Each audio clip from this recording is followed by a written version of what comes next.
another Transformers Revenge of the Fallen review. This time we're going to be looking at the very unique Constructicon, and this is a Voyager class Demolishor. Okay, here we have Demolishor in his vehicle mode, and it is a red steam shovel excavator some sort.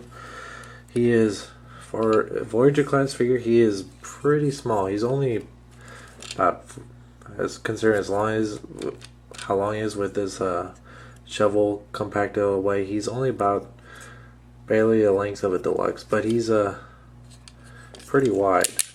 But he really gets his length for being considered to be a Voyager with this shovel here.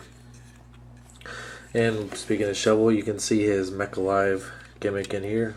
These things rotate when you move the shovel up and down.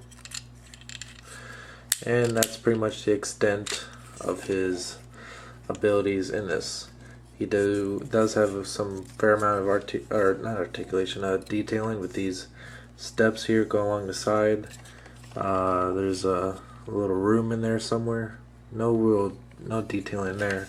See the Decepticon logo in here. This does have rubber treads, but they do not move at all, nor does it have wheels on the bottom of it.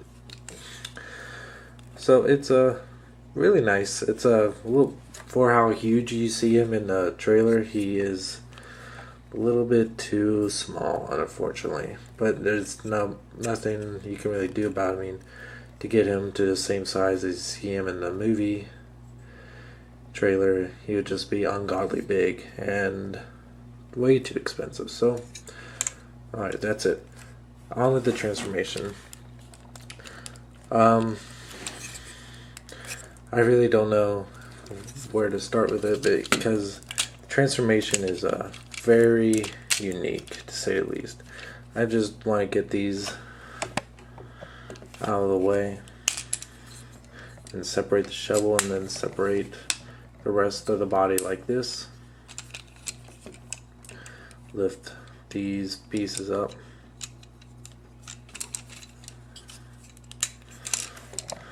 Take this little piece right here, collapse it forward, and then collapse it back inward like that.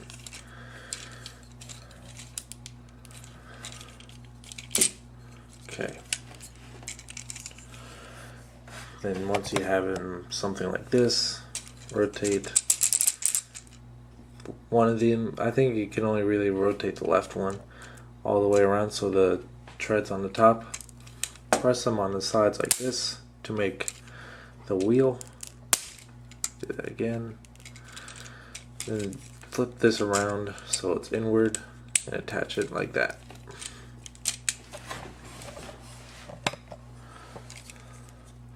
Then we're going to do the same thing for this one.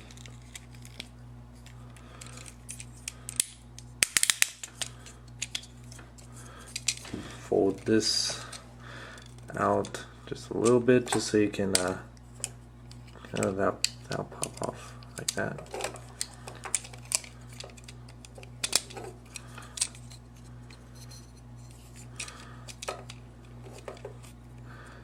Just fold this out just enough so you can able to move this little piece down. That was already there. And just do whatever you want with the arms, just so he can, there's several ways you could pose him, just so you, I mean not pose it, but use the arms just so he'd stand up. I kind of like to do it like this, grasping the ground like that, or you could have him like be on his knuckles, if you want to call them knuckles, I guess. But like I said, I prefer just this way. It's a little bit easier for me. And one note about the transformation, the first time I did it, getting into robot mode is no problem at all. Just getting him to vehicle mode was a huge pain in the butt for me. I had to console the back of the box just to see how things went many times. just to look at the picture, because it was quite interesting. And there might have been a few things here and there that I might have missed along the transformation, but more or less this is it. And that's all you can really do with him. You can kind of roll him on a table, but it doesn't work very well at all. So all you can really do is have him stand and pretend that he's rolling, and you can't really get any poses with him.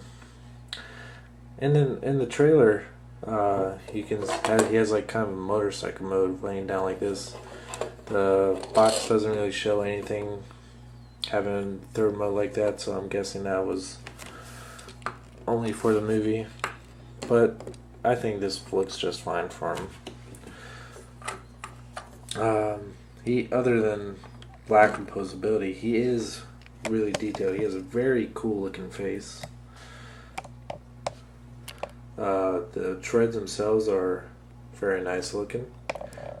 The detail left on the shovel pieces themselves are rather nice. You can still see the Decepticon logo right there, and it looks like it would be a huge menacing vehicle, but we get a rather tiny toy with him. But the detailing in the toy itself makes it look very huge and menacing in itself. And if you had a whole bunch of like little legends or even little mini cons with this rolling right through it, it would still give it the same effect as it does in the movie. But it doesn't look that menacing when you compare them to the other Revenge of the Fallen toys.